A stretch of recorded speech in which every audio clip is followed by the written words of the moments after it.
اليوم علاج الشخير. نفعل المنطقة اللي موجودة هون بالإبهام بالمنطقة المجاورة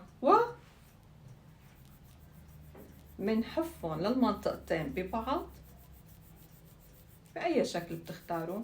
نحفهم تقريبا شي 100 مرة قبل ما نروح للنوم.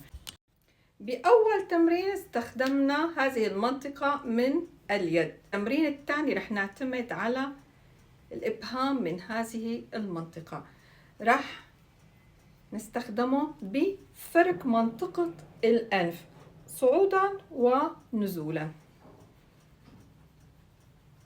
تمرين أيضا تقريبا 100 مرة. أما النصيحة الثالثة إنه نحاول ما نجهد حالنا بالعمل، نحافظ على الوزن وننام على الجهة اليمنى، وهيك رح نريح الكل من